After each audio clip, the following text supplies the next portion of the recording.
Welcome to CEC Live Lecture Series. As most of you who have been following this lecture series would know, that we have been taking up specific texts written by well-known scholars and thinkers from different periods of time and from different parts of the world, and focusing on the text itself. The reason one was doing so was that very often, while we do look at these thinkers in our syllabus, in our curricula, in our routine examinations, we very rarely, at least in our parts of the world, go back to the original text and find out what did these thinkers actually write in the language that they wrote in. What was the context within which they write, and why should we study these texts at all?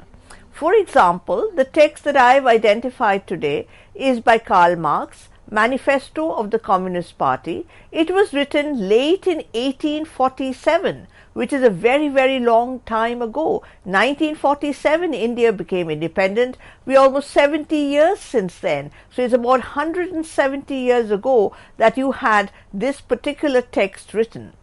The first question that would strike anybody is, why should we do a text of this order? And why should we do a text which was written so long ago by a German philosopher in another part of the world, in another period, particularly in 2018, where we have definitely a decline of the left movement, a decline of the kind of focus on Marxist literature that used to be maybe even 25 years ago. So I begin with this first explanation as to why a text of this kind remains pertinent even today. In my last lecture, I had also taken up Karl Marx, German ideology, and we had discussed at some length the theory and method which Karl Marx identified. We had spent some time on what he understood by historical materialism and his critique of idealism. Now, when we look at this Manifesto of the Communist Party, you will find a certain manifestation of the broad ideas that we outlined in the earlier lecture. You will also find, for example, that while it's called the Manifesto of the Communist Party, and indeed it was the Manifesto of the Communist Party written late 1847, a lot of the manifesto is actually examining the nature and spirit of capitalism. What is it which defines a capitalist social system? What is its specificity? What are its tension? What is its mode of production? What is its social relations of production? What are its possible contestations or crises? In 2018, much that the world has changed. What has not changed is that we continue to remain in a society largely defined by capitalism. So some of the issues that he identifies as descripting and analyzing about capitalism remains valid today. Now, to go back to certain basic facts as who commissioned this text. And interestingly, it was the Communist League. What was the Communist League? An international association of workers, which could only be at that time a secret one. Again, going back to another period of time when communism was suspect, when people were wary about this possibility of a communist revolution, and you would have many state heads and state powers which would be trying to identify what is it that the communists were up to. So here, this manifesto was signed after the Congress held in London in November 1847, and was sent for publication a detailed theoretical and practical program for the party. Here, you may notice that there are two dimensions to the program. One is theoretical, the other is practical. It's the theoretical which becomes critically important for my lecture today. That is, the theory articulated in the Communist Manifesto still have some relevance in analyzing the societies in which we live? And I would like to argue it does, and I hopefully would show during the course of my lecture how that would work out.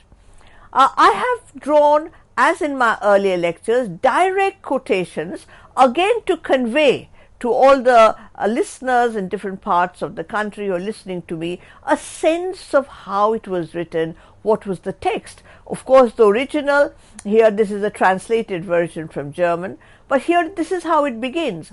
A spectre is haunting Europe, the spectre of communism. All the powers of old Europe have entered into a holy alliance to exorcise this spectre. Pope, the Tsar, Metternich and Guizot, French radicals, German police spies.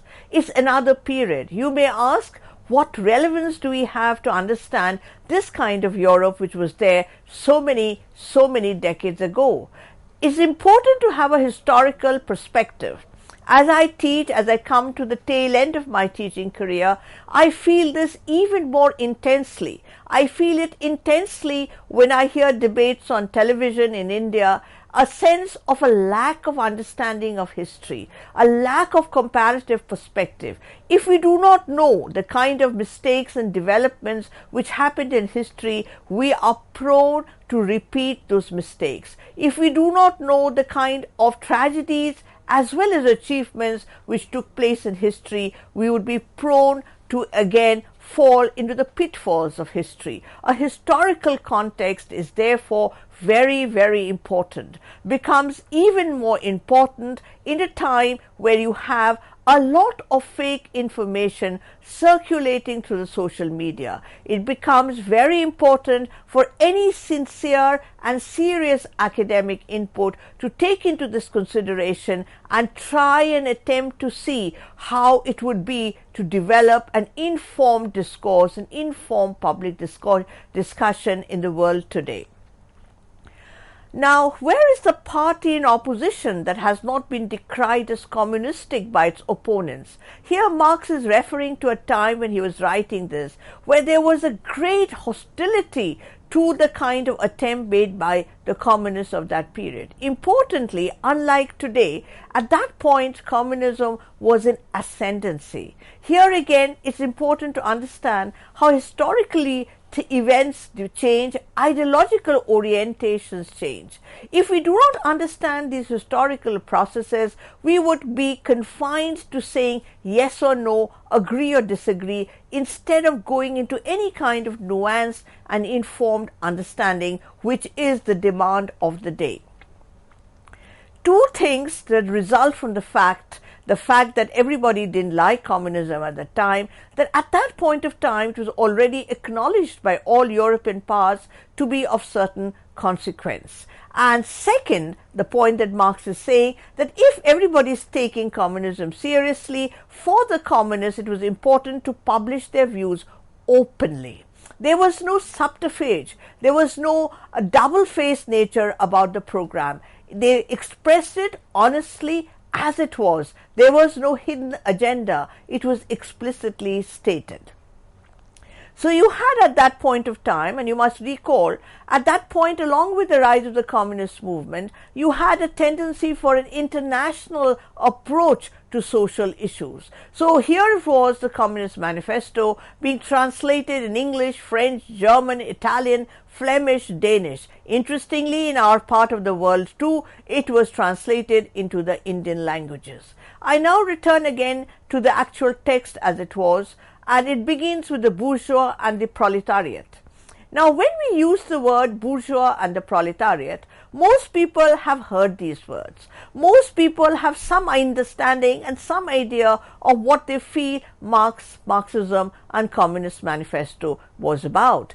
So you often have, like in a childish imagination, of these two groups, the bourgeois and the proletariat, facing each other like we see in old films, two warring groups facing each other in war. The story, however, as articulated in the manifesto, is little more complex. Now, when I read out this line, the history of all hitherto existing society is the history of class struggle.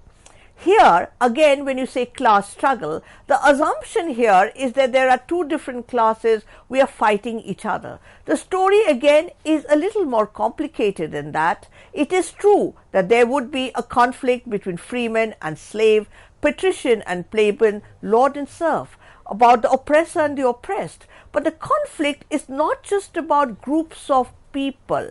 The conflict is also about ideas, contending philosophies, and also a conflict between new ideas, new developments in technology and production, and old social organization. I shall develop this point a little further on. Now, what we are trying to look at here in the PPT that is there before you is to show that how did this new bourgeoisie or the new middle class, or how did the new ruling sections of capitalism emerge? And here it's important to go back to the basic principles of Marxism, arguing that the new emerges from the old. So he says, from the serfs of the Middle Age sprang the chartered burghers of the earliest times. From these burghers, the first elements of the bourgeoisie were developed.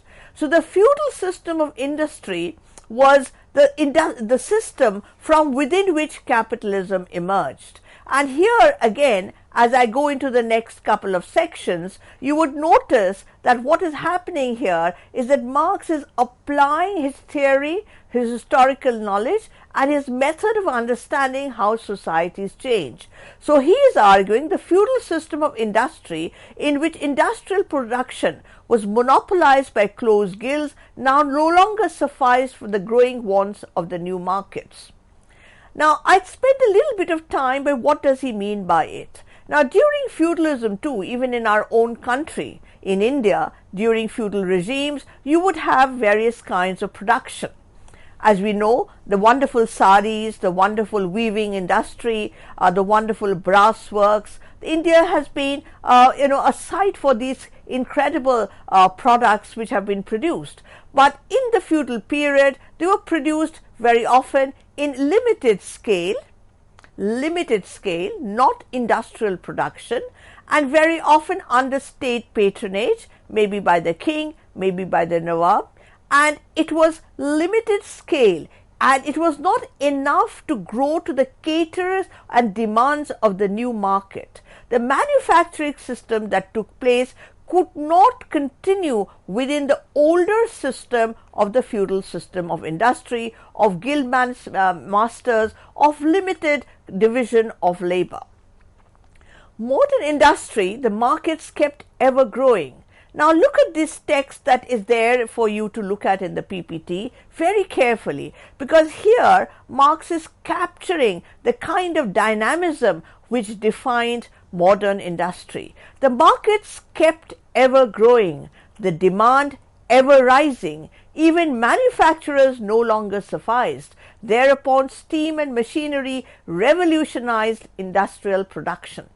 Now you may ask, okay, all of this was happening way far away in Europe. What connection does it have to do with India? Now importantly, you must realize that this very modern industry, this very large growing markets, this very growth of capitalism transformed India. The kind of manufacture that was taking place in Europe, in Britain in particular, impacted us. How did it impact us? I'm sure in your history textbooks you would have written about how when British colonialism came to India, they destroyed our traditional textile industry. They destroyed our artisanal production. Cheap products from cotton industries, manufactured industries, large-scale production came and flooded our markets. They destroyed the smaller scale handmade production which was on in our countries. So this story, when we say that, look, is it worth looking at Communist Manifesto? It's so old. What relevance does it have today? We don't even have communism functioning the way it used to do. Why are we doing it? We are doing it because this text is not just a communist manifesto, it's one of the finest critique and analysis of capitalism which persists today. It gives us a certain inkling about what happened to us when manufacturing, when capitalism inherently became global. Now you have the section where he talks about the modern industry and the world market. Modern industry has established the world market, for which the discovery of America paved the way. This market has given an immense development to commerce, to navigation, to communication by land. And you may ask, but what does that have to do with us? The discovery of America, and here we are in India. Now, on a sort of lighter note, you're all familiar about how Columbus mistook America to be Indian and therefore named the indigenous, the first nation in the United States of America, as Indian. But apart from the fact, what transformed and what Marx was indicating was that this new form of large-scale development gave an immense development to commerce, to navigation, to communication by land. The fact that very soon you had a situation where you had Vasco da Gama landing in Kerala, you had the Dutch coming, you had the French coming, shortly after you had the British coming, you had the Danes at some point of time coming right here in India as we talk here today. The development has in its turn reacted on the extension of industry, and in proportion as industry, commerce, navigation, railways extended in the same proportion, the bourgeoisie developed, increased its capital, and pushed into the background every class handed down from the Middle Ages. So what happened to the serfs? What happened to the feudal lords? Everything changed. In the West, where capitalism grew in its full-throated form, you may have had a situation where feudalism was actually overthrown. What happened in colonial countries like ours, you had a strategic understanding between the growth of capitalism and existing feudal rule. So you had a situation where you had the zamindari system being buttressed by the colonial rule, and you had a certain emissarization of the peasantry, a certain deal which the British took over, new land relations, new cash crops, new kind of products, new taxation policy, new revenue structure, which transformed not just the macro perspective but even the micro. Even the details, if you read novels about the indigo cultivation, about the opium trade, about the indentured labor, you will realize the story that Marx is talking about in Communist Manifesto is not some distant, remote, irrelevant story, but a story which impinged upon our lives as we speak here today. Now, I sort of, want to draw attention to one fact, the fact that repeatedly you use classes, repeatedly use the word bourgeoisie, repeatedly use the word revolution, modes of production and exchange. Now, the point that I mentioned just a few minutes ago is very often when we talk about class struggle, you assume that there are these two contending classes or groups, homogeneous, confronting each other. When you say revolution, you assume that it is a revolution of one group of people against the other. That is true. But there is a more theoretical point which underpins the conflict that he tries to articulate. That is the revolution in the modes of production and exchange. What do we mean by that? That the manner in which we produce and the manner in which we exchange gets transformed. As you're familiar, at one point it would be barter exchange, at another point it was mediated by some other kind of symbol or currency. Then you have a kind of money exchange. You have new series of revolution which transforms the technology we use and the manner in which we organize our production. This is something we have to keep in mind as we try to understand what is it that he means by modes of production and exchange. For a minute, we perhaps can go back to the point that he articulated in German ideology, a point that I discussed at some length in the earlier lecture, the emphasis on the material context within which we are located, that each one of us are located in a certain mode of production.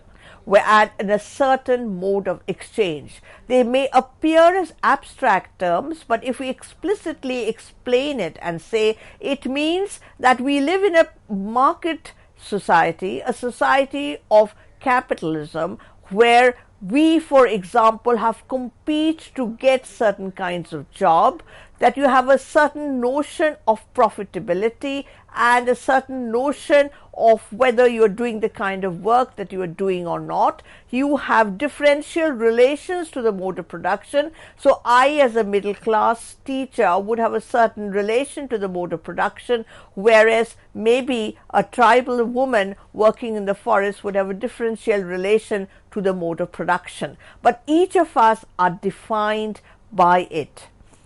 He continues to argue that each step in the development of the bourgeoisie was accompanied by a corresponding political advance of that class. Here he is making another point, that it's not just the mode of production understood in any crude economic sense, that along with the economic transformation where the bourgeoisie becomes the dominant class, the bourgeoisie also establishes political control.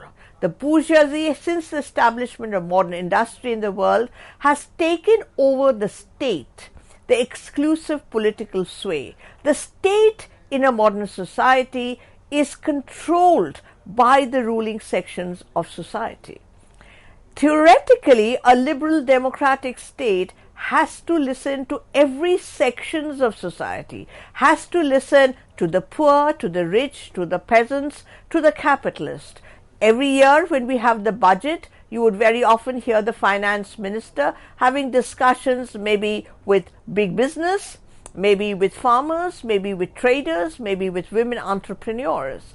But as all of us, as common sense would dictate to us that perhaps the state would listen more to the people who are more dominant than to the people who have very little say in the structure that defines this society. As a teacher, what I find very interesting is that when I teach or when I give a lecture, I'm obviously not giving a lecture to what we call a tabula rasa, that is to a group of people who all are not informed. They already have ideas. They already have certain associations with the concept, for example, the bourgeoisie. Now, you have to remember that when Marx used the word bourgeoisie, the bourgeoisie is both an analytical and a historical description. It's not a shorthand for critique or for criticism. And the most amazing part of the Communist Manifesto is that Marx saw the bourgeoisie playing historically a revolutionary role. He saw capitalism as a dynamic social system, that it may be oppressive, deeply unequal, but it had a dynamism which was not historically available in a feudal society. Very often when I teach in class, I give this image of a society, of maybe even a film in our part of the world, maybe many of the old Hindi films of the 50s and 60s, where very often you would have the person who came from the village to the city, maybe a poor cousin coming to the successful cousin in the city, and the person who came from the village wouldn't even know how to move about in the streets. There was no urgency, there was no hurry, there was nothing to move forward to. And even today, in large parts of rural India, in small towns, you don't see the same kind of rush that you may find in Mumbai or in Calcutta or in Delhi, in the big metros or in the railway stations, the rush of people, the urgency to reach somewhere. This is just a visual description, but behind the visual description there are social forces, the forces of production, the forces of reproduction.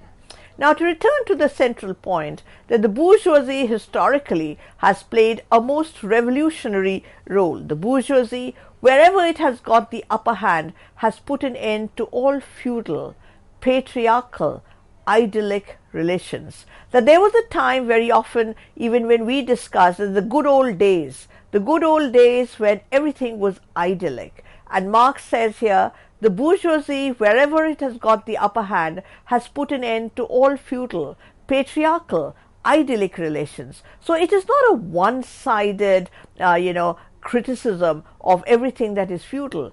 Every system, every society has its oppressive dimensions, its coercive dimensions, and it has its own cultural ways and practices, the idyllic relations. Now, what has the bourgeoisie done? What has capitalism done? And this is a beautiful, it's almost like literature where Marx writes, it has pitilessly torn asunder the motley feudal ties that bound man to his natural superiors, and has left remaining no other nexus between man and man than naked self-interest, than callous cash payment. Read it carefully. It has pitilessly torn asunder the motley feudal ties that bound man to his natural superiors. All of us in India would be familiar with the term of namak haram. The idea that when you have been fed by somebody, your natural superiors, maybe the landlord and you are a serf, and they are your natural superiors, you must never betray them. You are subjected to them forever. But this relationship, Marx argues, has been broken, pitilessly torn asunder. It has left remaining no other nexus between man and man than naked self-interest, than callous cash payment. And even today, in early 21st century, we often talk about the idyllic time where it was not money that ruled. It was not money that decided, not callous cash payment. And here again, it's a wonderful description of what happens. So apart from the idyllic relationships being finished, and I've sort of taken from the text to give the heading, the icy water of egotistical calculation. The bourgeoisie has revolutionized everything. It has drowned the most heavenly ecstasies of religious fervor, of chivalrous enthusiasm, of Philistine sentimentalism in the icy water of egotistical calculations. People are calculating, should I do this? Should I do not? Should I share the fact that a job has been advertised, or should I keep quiet in case my friend applies for it and my chances are lost? Should I, talk about sentimental virtues of doing something for somebody else, or should I calculate? Does chivalry matter? Where does sacrifice matter? Where any of this matter? Or should it only be the icy water of egotistical calculation? Written more than 150 years ago, but rings the truth. And that's the point where I began with, that this text is an extraordinary pithy and analytical understanding of the nature of capitalism. It has resolved personal worth into exchange value, and in place of the numberless indefeasible chartered freedoms has set up that single unconscionable freedom, free trade. This is a loaded text, a very, very loaded text. Very often we talk about freedom.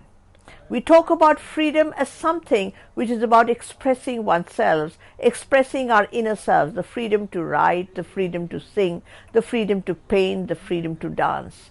But he says all these other freedoms have now been subjected to the ultimate freedom, the idea of free trade.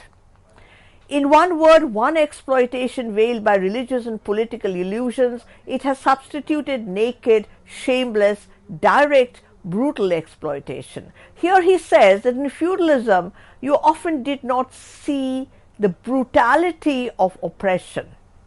It was covered by a whole set of cultural apparatus which made it easier for you to accept. But today, in a capitalist society, everything is naked, shameless, direct. Nothing is, you don't beat about the bush. You are brutal. Many of us of my generation are struck by the younger generation who are blunt about what they want, who are blunt about their aspirations. Recall in my discussion on German ideology, the kind of society that we are in is what we are. What we do is what we are. Our expressions are not just defined by the ideas that we have, but by the material conditions within which we are located. Now, I continue with the historical role of the bourgeoisie, as has been mentioned in both my PPT and in my presentation, that this had a revolutionary role.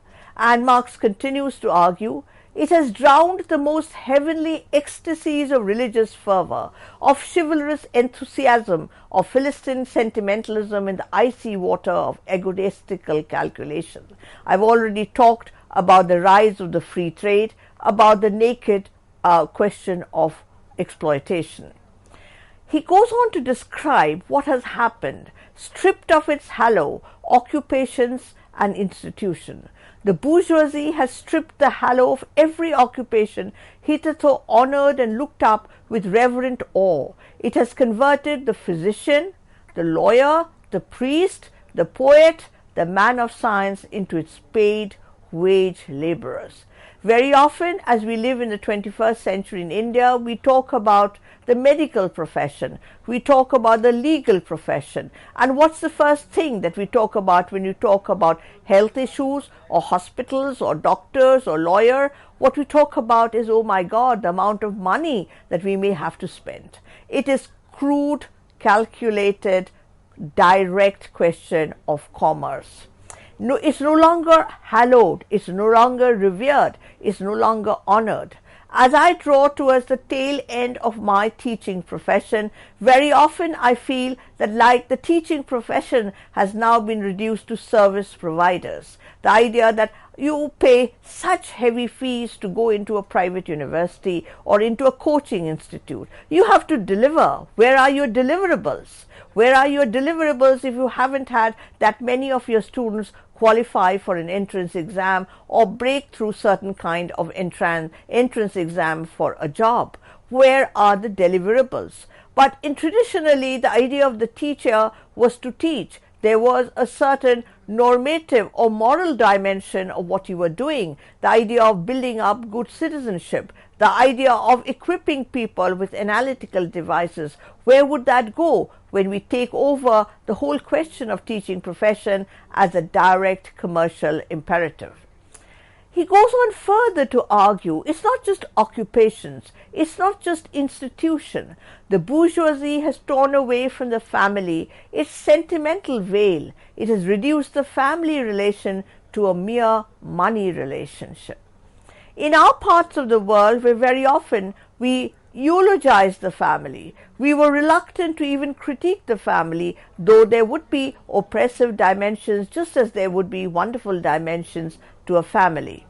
But today, very often you come across newspaper articles where you have the father demanding the right, to continue living in the house that he owns. A son protesting against the parents. You have the family relation to a mere money relation. You have questions of maybe decision before your marriage to have what kind of division of property or money would take place if there is a divorce. You would have children demanding of their parents what they could expect from them in money terms.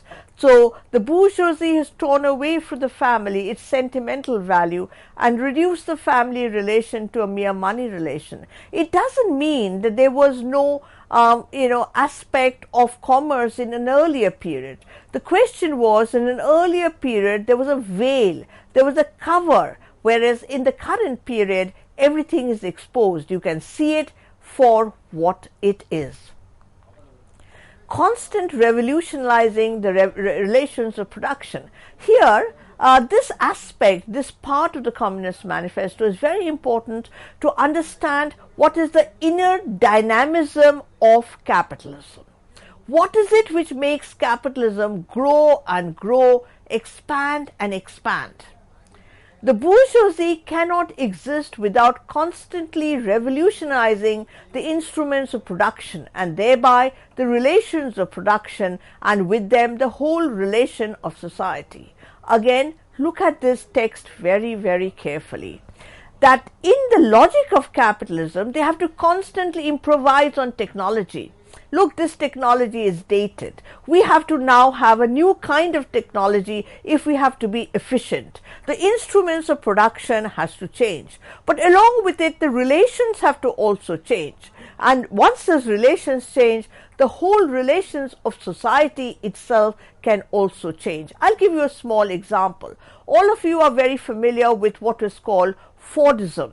That is, in the 50s and 60s, when you had large-scale industrial production, you had assembly line production, large factories, and a certain kind of order of specialized division of labor.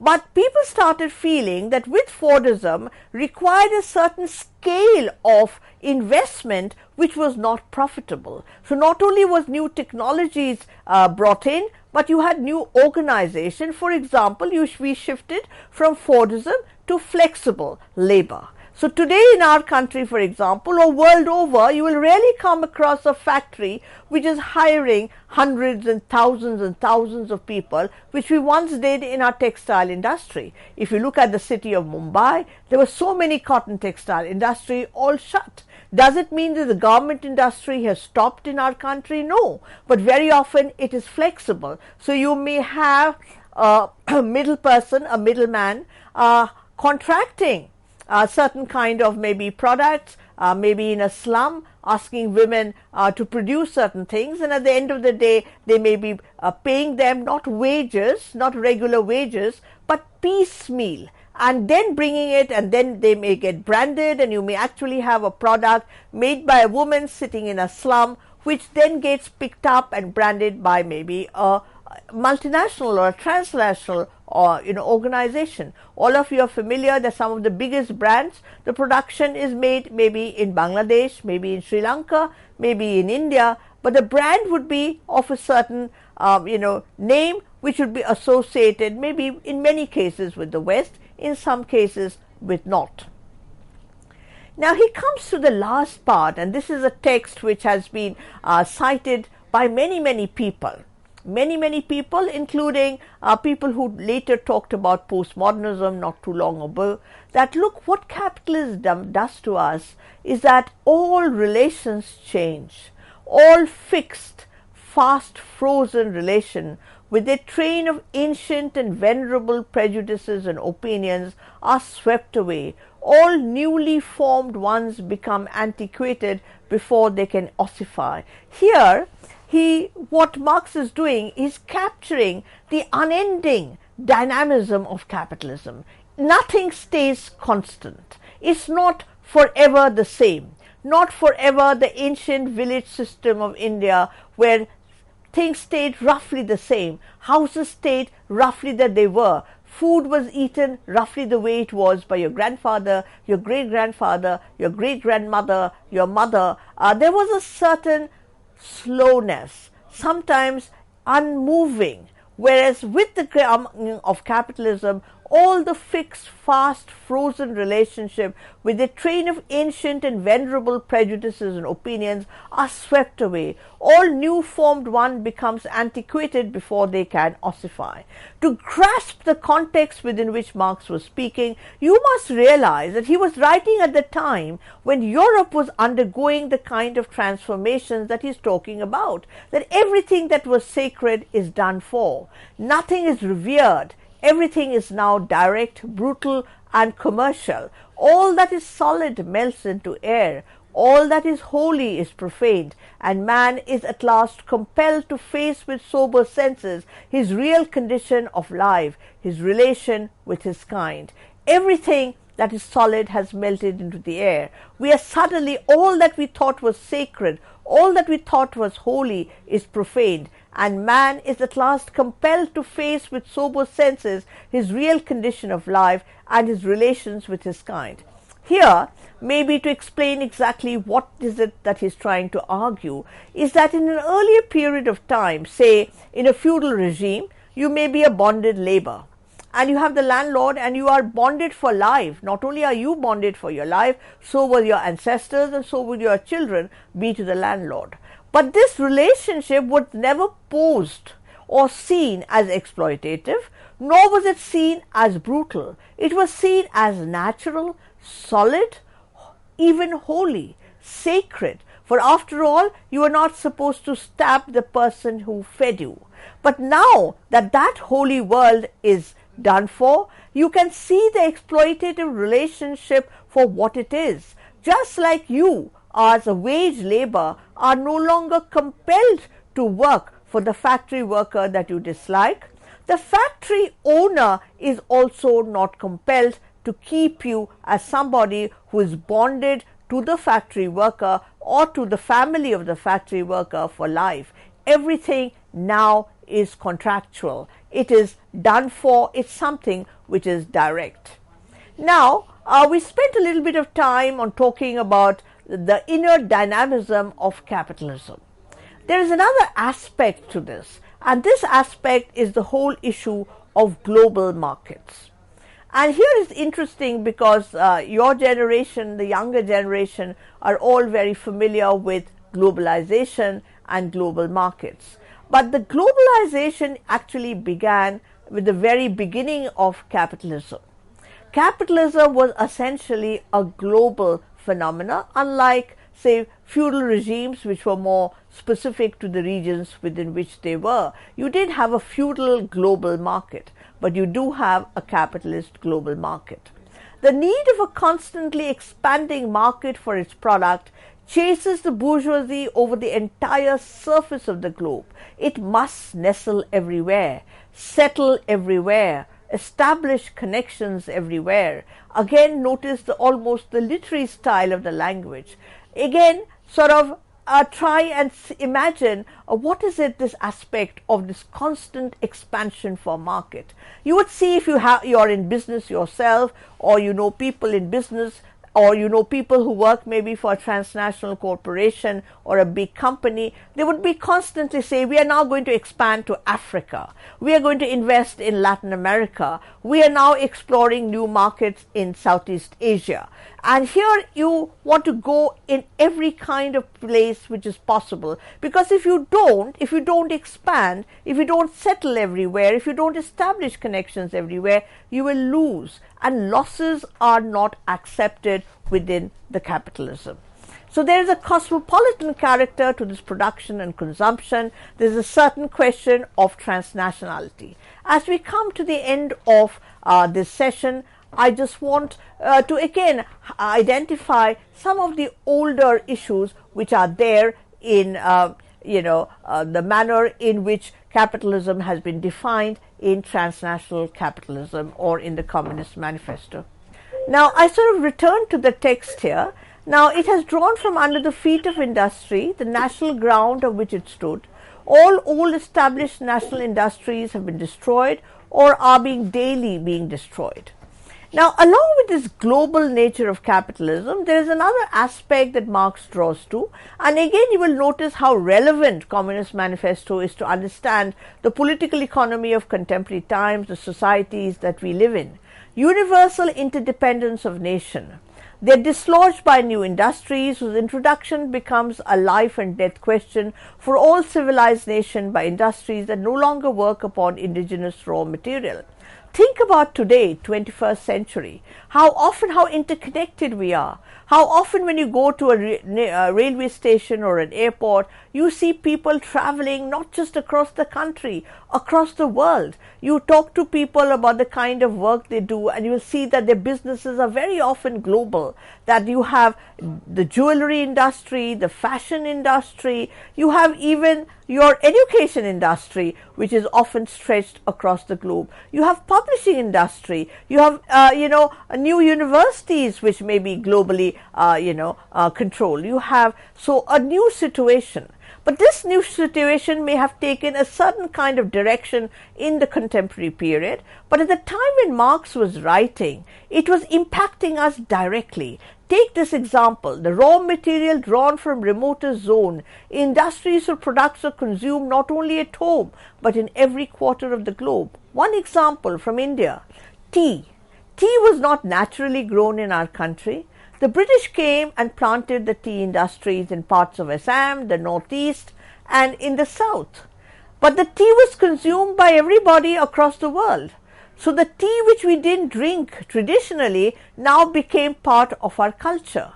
And the people who were laboring, the social organization of that production, you had labor which was brought in from distant parts, established in the plantations. You had maybe, a corporation called a particular from a British name, which became the label for a tea produced in Assam, now drunk across the globe. It is happening today. It was happening even then. Interestingly for you, you would know during the British period, they in fact introduced something called a plantation time. You know that in Assam, where the sun rose much earlier, it was important to catch the daylight in the early morning, and so it began earlier. So how the clock time was redefined in according to the needs of the production. So the complex relationship between the mode of production, relations of production and organization is something which is there. There's another dimension to the endless quest or dynamism of capitalism.